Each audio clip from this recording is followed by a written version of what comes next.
Despite not even making the Big Ten championship last year, Ohio State still made the college football playoff and nearly took down the eventual national champion in Georgia. But now, the question heading into 2023 is whether or not Ohio State can get back to the playoff and have their chance at redemption.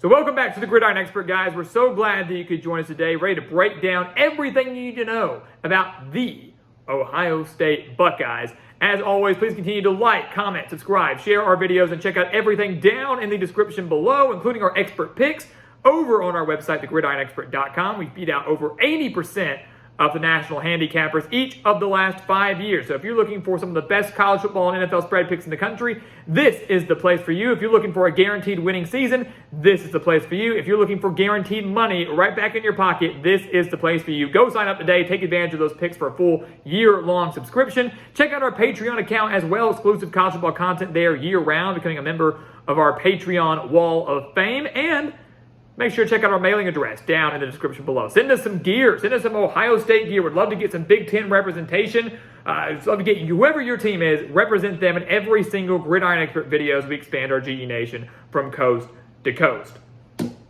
So let's take a look at Ohio State.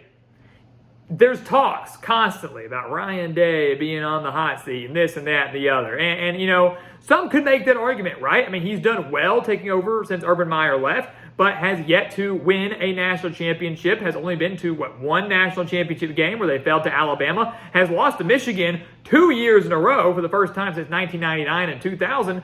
They need a big year.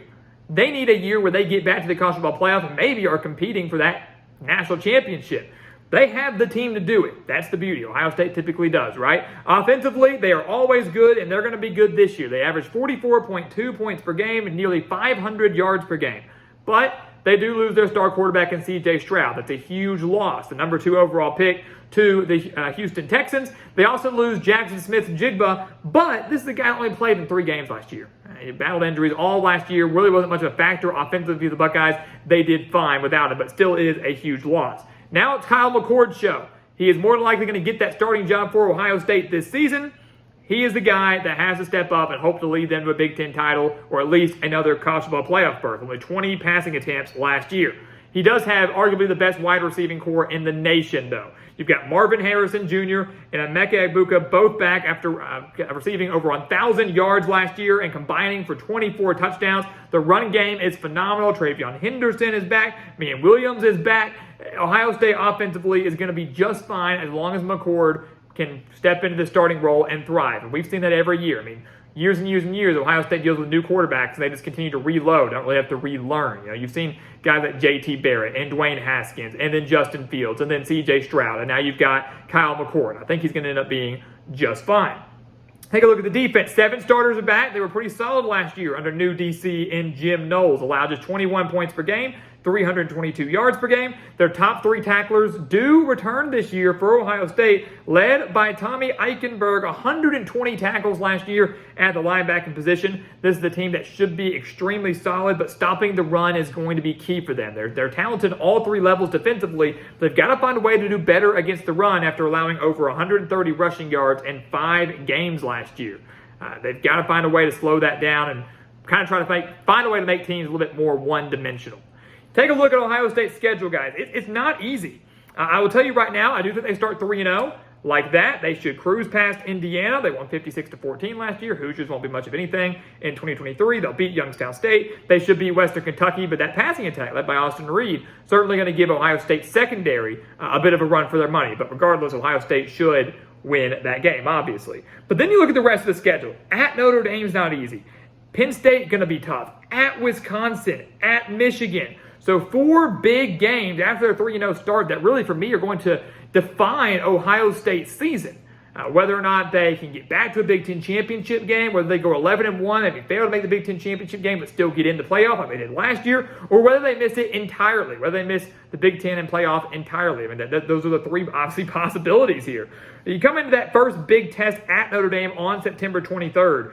It's really intriguing, right? Because these 2 teams met last year in the season opener in Columbus. Ohio State winning 21-10 over the Fighting Irish, outgaining Notre Dame by 142 yards. But a lot of interesting notes there. Notre Dame led that game 10-7 at halftime. Fighting Irish defensively kept Ohio State in check. They held C.J. Stroud and that passing attack. That Notre Dame defense held Ohio State to 223 passing yards. Ohio State won that game for two reasons.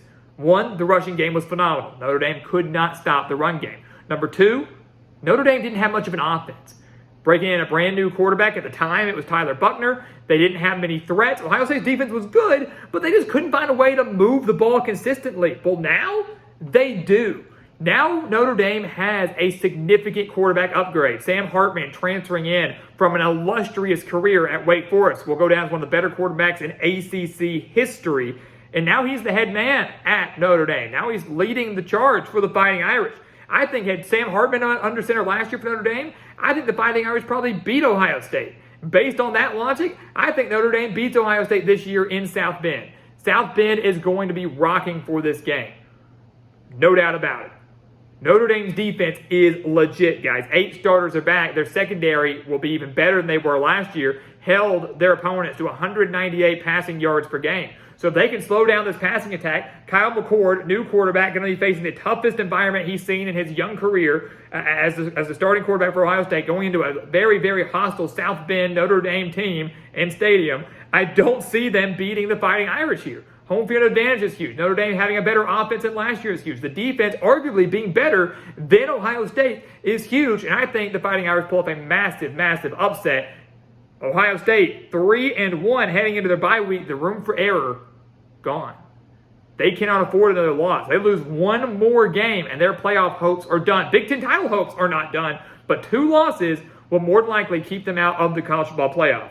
When you look at what happens out of the bye week, I think they win their next 2 games. They should beat Maryland, even though that game was pretty close last year. It was a 33-30 game in the fourth quarter. It was a 36-30 game late in the fourth quarter. Maryland had a shot to go down there and win it. Had about 40 seconds left, down 6 to go win. Ohio State got the strip sack / interception, however you want to phrase it, scored the touchdown to make it a 43-30 victory. The game was obviously a lot closer than that. But home field advantage is key here. Maryland has some major questions on both the offensive line and the defensive line. I think Ohio State, off the week of rest, takes care of the Terrapins. I think they cruise past Purdue. I know the last time they came to West Lafayette, they got destroyed by Purdue, right? Not going to happen this year. Boilermakers dealing with a new coach. A lot of change on the offensive side of the ball. I just don't see Ohio State struggling against the Boilermakers. They do win that. And then they go into a tough 2-game stretch here against Penn State and Wisconsin. Both those games, very, very difficult. Both games that Ohio State could lose.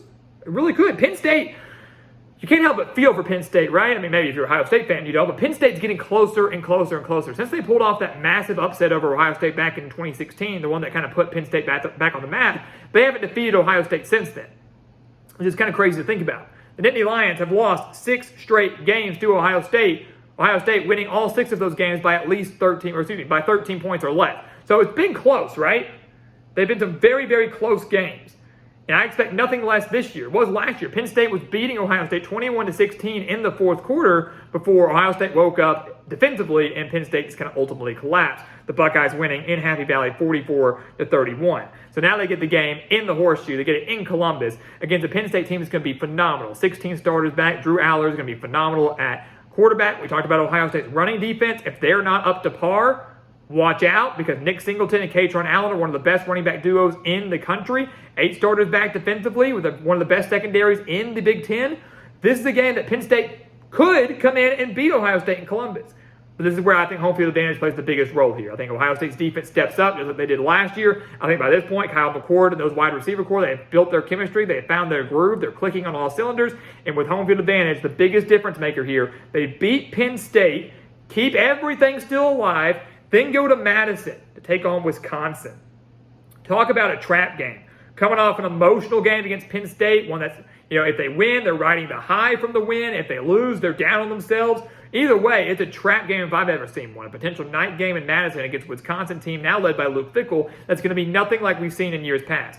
The Badgers are going to be throwing the ball well with a great wide receiver core and a great quarterback in Tanner Mordecai transferring in from SMU. Braylon Allen's one of the better running backs in the entire country. Should have a great game against his Ohio State rushing defense. And the defense for Wisconsin returns 8 starters as well. Camp Randall Stadium is going to be rocking. They're going to be, dare I say, jumping around for this game. but I still think Ohio State gets the win. It's a major, major trap game. This game is super, super close. The Buckeyes have really taken pretty good care of Wisconsin in recent years. I mean, heck, they've won 9 straight games over the Badgers. But if there is a weakness in Wisconsin's defense, it's in their secondary, where they gave up over 200 passing yards per game last year. And I'm just not sure if the Badgers are going to be able to hang with these Ohio State wide receivers. So I like Ohio State to win a narrow game over Wisconsin, which is going to send them into the month of November, still with only 1 loss. I'll tell you right now, I think they win their next 3 games.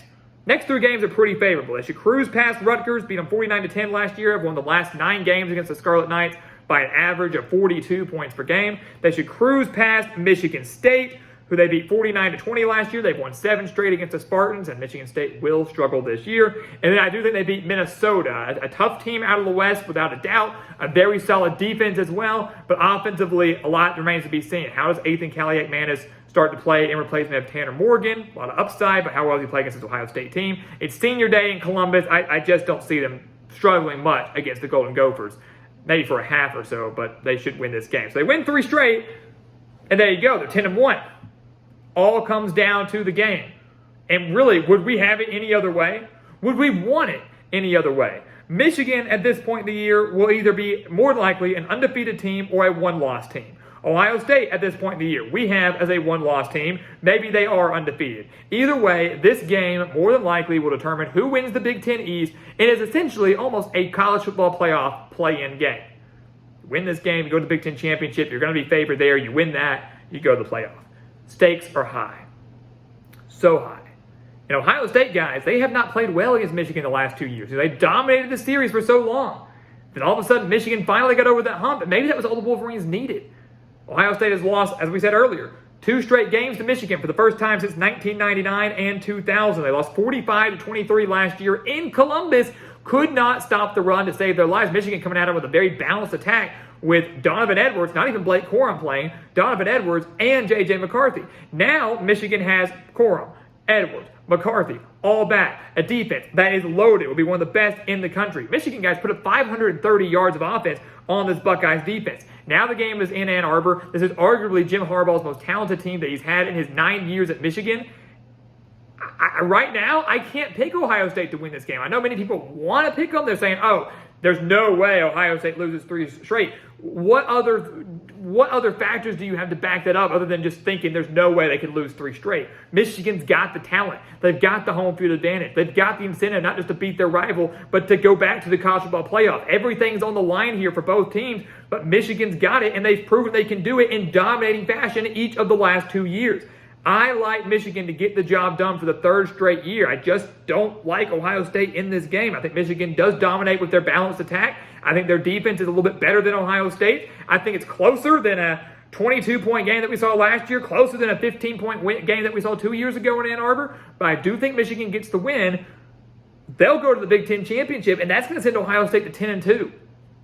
We had the Buckeyes going 10-2, and it's very rare to see Ohio State losing 2 games in the regular season, but that's what we have. The schedule is just too tough for them to get through this thing undefeated. To me, it's too difficult for them to get through this thing with 1 loss.